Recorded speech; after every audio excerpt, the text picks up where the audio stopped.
Here's William Lane Craig to make excuses for God allowing suffering.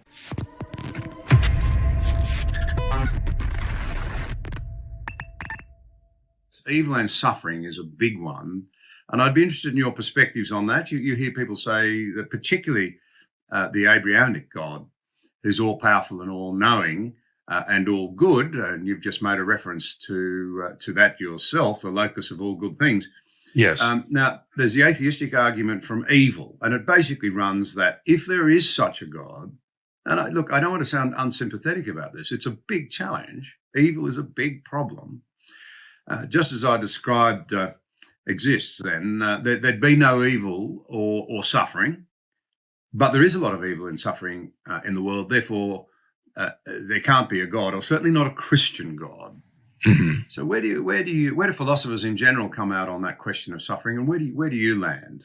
Well, historically, for centuries, atheistic philosophers have defended the view that the existence of the suffering and evil in the world is logically incompatible with the existence of God.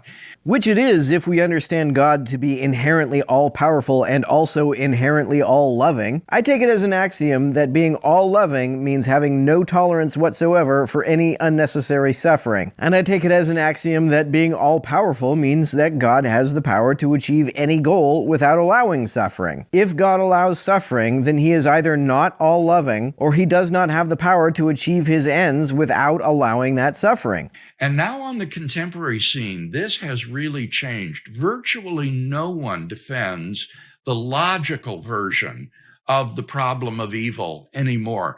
And the reason is that it lays upon the shoulders of the atheist a burden of proof that is so heavy that no one has been able to sustain it. The atheist would have to prove that there is no logically possible reason that God could have for permitting the evil and suffering in the world. If God is both all-loving and all-powerful, then there isn't any logically possible reason. There could be a logically possible reason if he were not all-loving, or a logically possible reason if he were not all-powerful, and could not achieve his goals without allowing that suffering. But even if he has a reason for allowing suffering that is so good that it makes up for that suffering is not justified if he has the power to achieve that same goal without allowing that suffering. And no one can prove such a thing. So those who do defend the problem of evil today have retreated from the logical version of the problem to the so-called probabilistic version of the problem, where the claim is that given the evil and suffering in the world, it's improbable that God exists, if not impossible. And the difficulty with this version of the problem is that it makes probability judgments that are simply beyond our ability. There is no basis for thinking that if God has morally sufficient reasons for permitting the evil and suffering in the world, that these should be evident to me. In order for God to have morally sufficient reasons to allow suffering, two conditions must be met. The first is that the end goal of allowing that suffering must be so good that it outweighs the severity of the suffering. That, I think, Craig would concede. And I think the question of what such goals could be are the ones he is saying we are not in a position to know. The second condition, however, which Craig doesn't seem to admit, is that such an end goal would have to be impossible to achieve without allowing the suffering. God is not all-loving if he achieves his goals through allowing suffering when he has the power to achieve those same goals without allowing suffering, even if it is the case that those goals are so good that they outweigh the suffering. In order for God's goals to be impossible to achieve without allowing suffering, this supposedly all-powerful God would have to lack the power to achieve them without allowing that suffering. That's where the contradiction lies.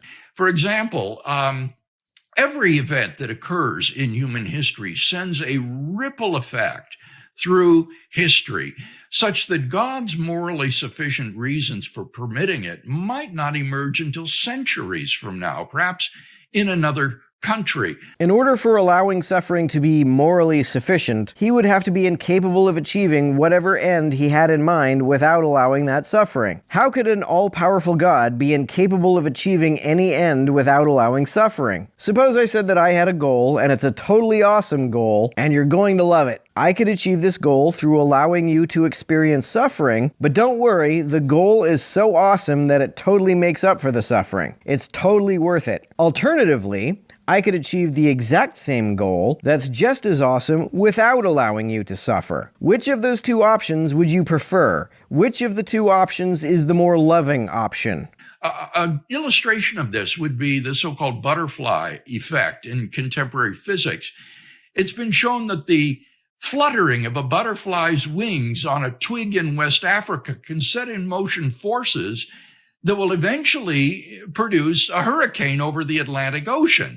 And yet no one watching that little butterfly on the branch could possibly predict such an outcome. These kinds of probability judgments are just beyond our capacity. It doesn't matter how awesome God's ends are, how long they take to be achieved, where they manifest, or how unpredictable they are. If He is all-powerful, He has the power to achieve them without allowing suffering. If He has the power to achieve them without allowing suffering, but chooses to allow the suffering anyway, He is not all-loving. And similarly, when we see some instance of suffering and evil in the world, we are simply not in a position to say with any sort of confidence, God probably doesn't have a morally sufficient reason for permitting that to occur. We are if we understand that such a morally sufficient reason is logically impossible if God has the power to achieve any end without allowing the suffering to occur. The impossibility of achieving any particular end without allowing suffering is a necessary condition for the moral sufficiency of allowing it. If God is all-powerful, then there can be no such impossibility. A second point that needs to be made here is that when one's talking about probabilities, then you've also got to consider on the other side of the scale, what is the probability that God does exist? And here I would offer multiple considerations that I think make it quite probable that there is, in fact, a transcendent creator and designer of the universe, despite any improbability that the suffering in the world might throw upon the existence of God. How do you calculate the probability of the existence of a being whose nature is incoherently defined? Craig often defines God as a timeless and spaceless being. Given that existence, as best I can tell, means occupying space-time, the idea of a timeless, spaceless being existing is a contradiction in terms. How can the existence of a self-contradictory concept be probable? A supposedly all-loving and all-powerful being who has the ability to achieve any end without allowing suffering, but allows suffering anyway, is also a self-contradictory concept. Interestingly, I've never forgotten the story, a true story, about a young university student in Scotland, not long after, well, probably, I suspect, during the Depression years. Things were grim. And he knocked on the door. It was open, of a small cottage that was opened. There was a returned serviceman from the First World War. And when he realized the young man wanted to talk to him about God, he said, "Go away." He said, "I was in the trenches in France, and I stopped believing in God when I saw all that evil." And the young man said to him, "I respect that that must have been terrible, and I certainly won't pest you, but can I just make the observation that I wonder if I'd been there, I might not have stopped believing in man rather than stopped believing in God." Yeah. I'd stop believing in man, too, if man were defined as being both all-loving and all-powerful. If God has some purpose in mind when He allows such things to happen, does He or does He not have the ability to achieve such a purpose without allowing such events? If He does, but allows them anyway, He is not all-loving. If He does not have the ability to achieve such a purpose without allowing such suffering, then He is not all-powerful. And the old man looked at him, tears welled up in his eyes, and he said, "You better come in. We need to talk about this." Yeah.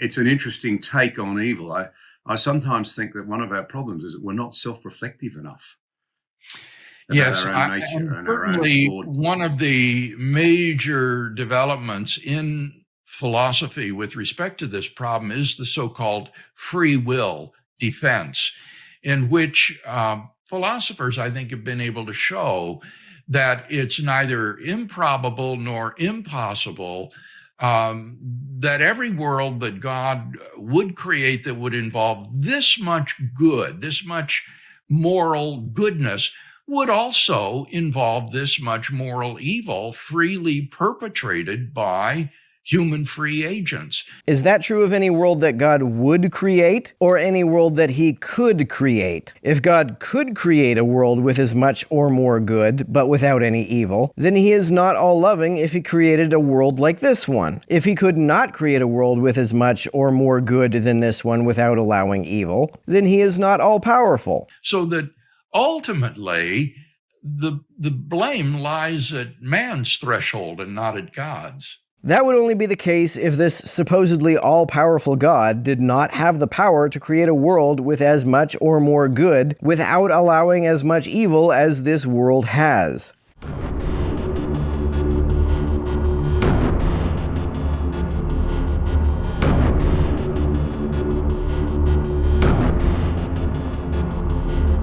To everyone who helps me out on Patreon, you're a big help. Thanks so much.